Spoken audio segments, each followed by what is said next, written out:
complexity that those circles who defend the theory of evolution can never hope to explain. 9 different protein chains have been brought together in such a way as to form a cylinder. The 2 protein chains in the middle are the system's central motion generator. The proteins dynein and nexine, set out among the protein chains, represent the engines necessary for movement. Thanks to this complex system, which scientists have still to fully reveal, the cilia move at the high speed of 20 beats a second. The design in the cilia cannot be accounted for in terms of evolution, because the system only works if all its components are fully present.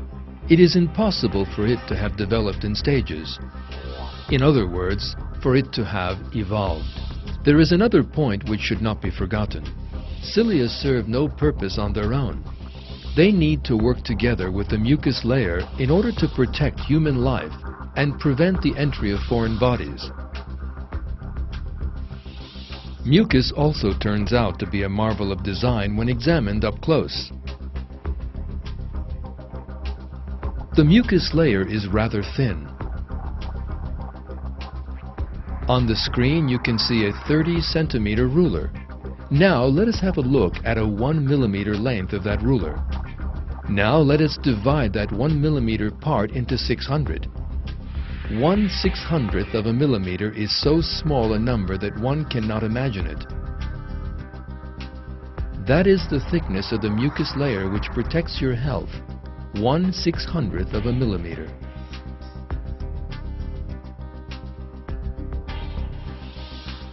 Moreover, this thin layer consists of 2 separate sublayers. The bottom one is rather slippery. This enables the cilia to carry the mucus in a particular direction. The top layer, in other words the safety layer, is rather viscous, which allows it to trap harmful bodies. These 2 layers never get mixed up or change places.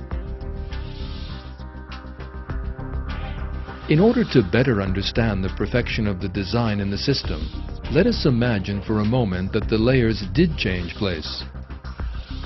If the viscous layer were at the bottom, then the cilia would be unable to move and would stick where they were. If the slippery layer were on top, then dust and bacteria could easily reach the lungs without being caught by the mucus. In either event, the system would serve no purpose, and human beings would catch diseases which eventually resulted in their deaths. This system has been functioning flawlessly since the first human beings came into existence. Darwinists claim that this system came into being by chance, stage by stage.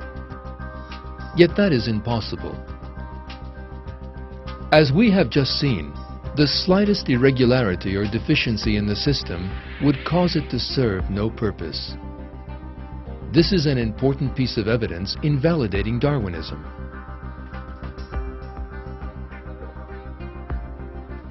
The cilia, which serve you day and night, the mucal secretion with its own very special design, and the aerodynamic design inside the nose all go to prove one very important truth.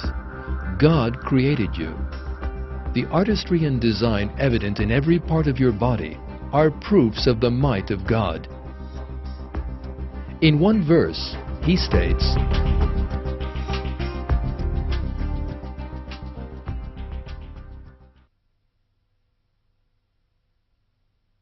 "We created you, so why do you not confirm the truth?"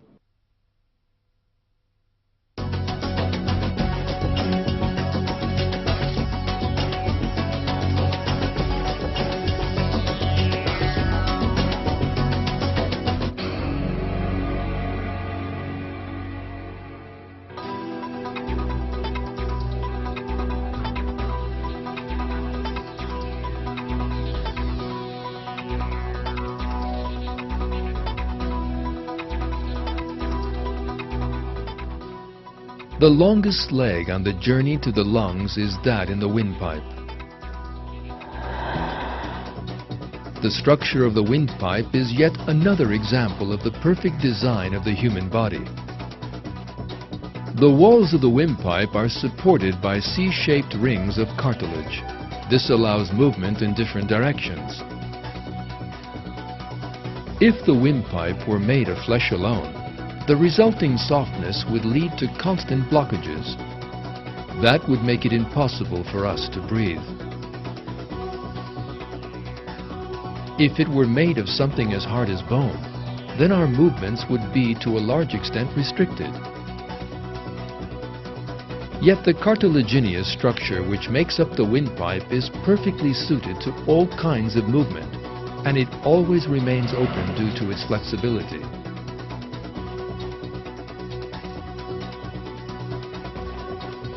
There is another very special design right in the entrance to the windpipe. This design saves our lives every time we have something to eat. How is that?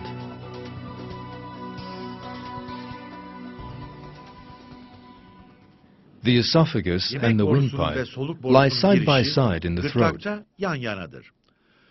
One might therefore expect that when eating, as I am doing now,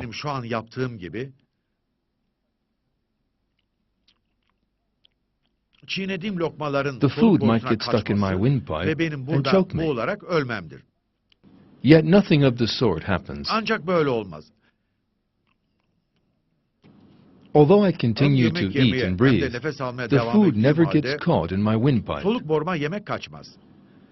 So what is it that protects me, and you of course, when eating?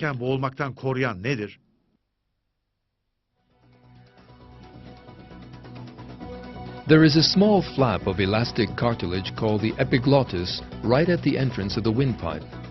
This flap automatically closes the entrance to the windpipe during swallowing. During all the thousands of meals you have eaten, from babyhood right up to the present, you have swallowed tens of thousands of times. And every single time this little flap has closed the entrance to your windpipe at exactly the right moment. Although you are unaware of its presence and can exert no control over it, this little flap has saved your life by closing the entrance to your windpipe at just the right moment.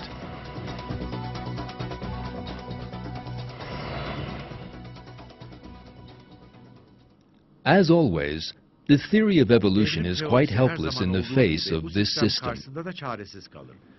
It is impossible for such an important system, the absence of which would be fatal to human life, to have come about by chance, stage by stage. In the absence of that system, a human being would choke the first moment he took a bite to eat. This is yet another proof that God created all the features possessed by human beings.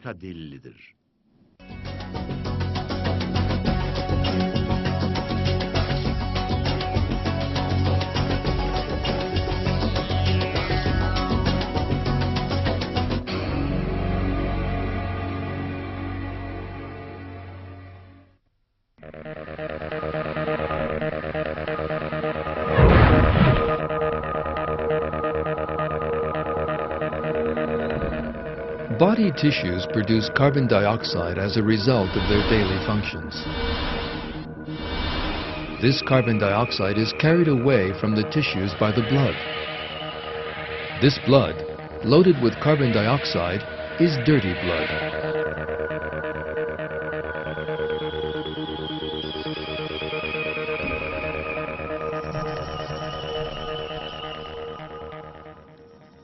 In order for the blood to be cleaned, it needs to make contact with the air. The oxygen in the air and the carbon dioxide in the blood will thus be exchanged. There are around 5 liters of blood in the human body. In order to be air, this 5 liters of blood needs to spread over an area of around 100 square meters. That is equivalent to the area of a tennis court.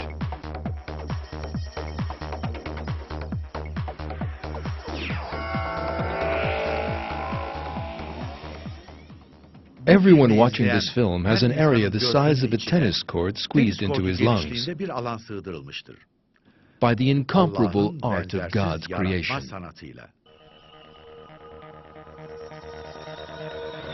The lungs,